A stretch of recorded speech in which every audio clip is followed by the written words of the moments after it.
Okay, so House Republicans are saying they won't pass any budget that doesn't have 8% spending cuts to all non-defense spending. So someone just sent me a document that links to all the different appropriations bills and shows exactly how they're getting to that 8%. And it's shocking, especially when you consider that they still want to cut more taxes for rich people. Let me give you a little sampling of the worst cuts. And let me be clear, this is like a fraction of the cuts they're going for. Okay, they start out by stripping nutritional spending. So $32 billion they want to take from SNAP. They want to cut WIC by $800 million. They want to cut the fruit and vegetable benefit by 56 to 70% per recipient. Next, let's look at Social Security, Medicare, and Medicaid. They want to cut Social Security administration by $183 million and the Center for Medicare and Medicaid Services by $798 million.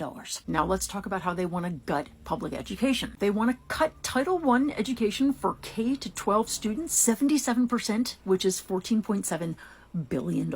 This could mean 220,000 teachers' jobs getting cut. Okay, now let's talk about the cuts they want to make to medical research. This includes massive cuts to cancer research, mental health research, and neurological research. They want to cut $2 billion from the National Institutes for Health. Next section, attacks on abortion access. And yes, you can attack this quite a bit through the budgeting process. For example, the VA provides abortions to service members in the case of incest, rape, or health of the mother. They want to defund that. They want to cut funding for abortion services in Washington, D.C. They've inserted a measure that would block mifepristone, the abortion pill, from being sent by pharmacists. They want to cut funding for abortions for people detained by ICE. Oh, and they want to defund Planned Parenthood. But wait, there's more. They want to cut funding for rural broadband by 23%. In this next section, they want to cut funding for local and federal law enforcement. This includes cutting FBI salaries by $415.3 million. They also want to cut ATF funding by $140.93 million. That's the bureau that deals with gun violence. They're going to cut funding for the United States Parole Commission, tough on crime. Cut DOJ funding by $2.2 billion and U.S. attorneys by $600 million. Let's keep going to their slashing funding to provide safe and clean drinking water. They are cutting $1.9 billion from state and tribal assistance grants to have clean water. Oh, and they want to cut $564 million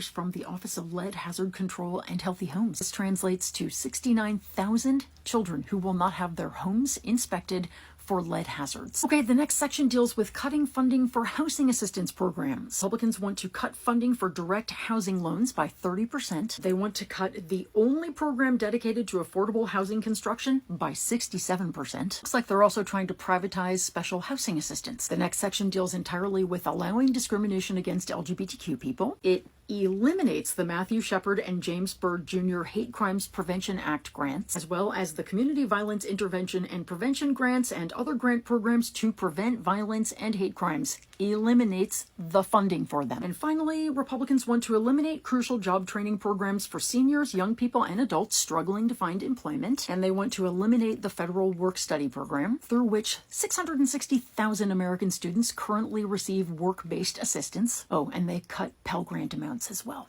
Y'all, if you want to see this entire document, email me and I'll send it to you. But just know that if the cruelty is the point, Republicans are truly making that point well with this set of appropriations bills. Never let them live it down.